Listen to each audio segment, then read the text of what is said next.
Judge, Mr. Ryan is 19 years old. He was a student at Benedict College. He's currently residing in Orangeburg, where he was working at McDonald's for the last 3 years. Judge, in the courtroom today is his family. His mother and father, as well as his 2 sisters and girlfriend, are here today. They're here in support of him and also to show that he has strong family ties to the area, and I believe that addresses whether or not he's a flight risk. He was born and raised here in Orangeburg. Judge, in addition to that, I'd like to also share that he, in this instance, the incident occurred or allegedly occurred pursuant to law enforcement on February 24th.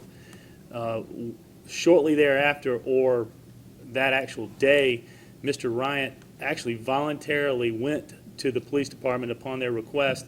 I believe they came to his house and asked him to follow them there. So he actually got in his vehicle and followed law enforcement to the police department and was in compliance at that time.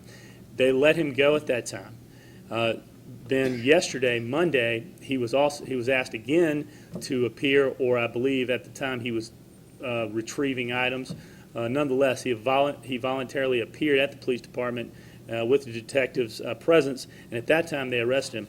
I think that both instances where he voluntarily appeared and approached law enforcement show that he's not going to flee and that he's not a flight risk in any way, and that he's not a threat to the community, Judge. He has no criminal convictions in his criminal record. Given all of that, the lack of criminal record, strong family ties to the community, born and raised here, employed here, and his voluntary cooperation with law enforcement, we'd ask you to consider a reasonable bond be set in this matter.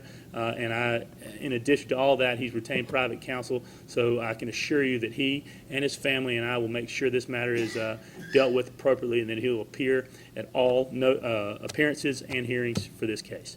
Yes, Your Honor. This arrest stems from the incident that took place February 24th at the cookout, which resulted in the death of one young man and another juvenile, a 15-year-old, that was shot in the torso, suffering severe life-threatening injuries. We would say this subject was indicated to be the driver of that vehicle, which led to this incident taking place. We do understand that bond is not punishment, but it is to protect.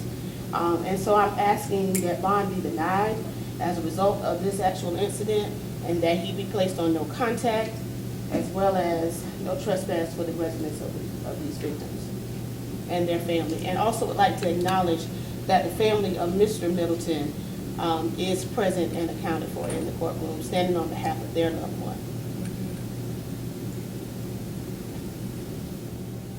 At this time, I will grant the request of the victim's advocate in order that there not be any contact with Deshaun Ginyard or Jonathan Lee, and that there be no contact with the family of victim Raquan Middleton. Those are conditions of your bond. And when I say no contact, that does also include social media, email, text, no contact at all, okay? Including through a third party, so you can't get someone else to contact them for you.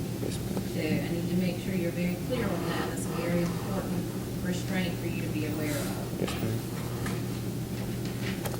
And I take it in consideration the fact, one, your age, the fact that you do live locally, work, and go to school, you do have family support.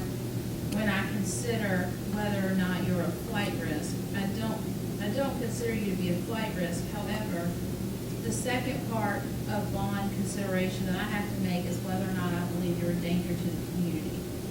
Given the facts of this case and the multitude of incidents that are surrounding this situation, I do have significant concern, not only for the victims already in this matter, but also for the public. This incident happened in a very public place where a number of things could have happened even worse than what did occur.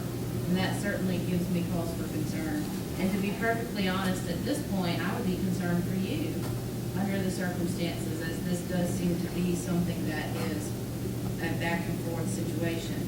At this time, Mr. Ryan, I am going to leave bond to be set by the circuit court judge on all charges. I think that is going to be the best course of action here. so that the circuit court judge can consider these factors and determine whether or not he or she is going to set a bond on you, but I'm going to decline to give you a bond at this time.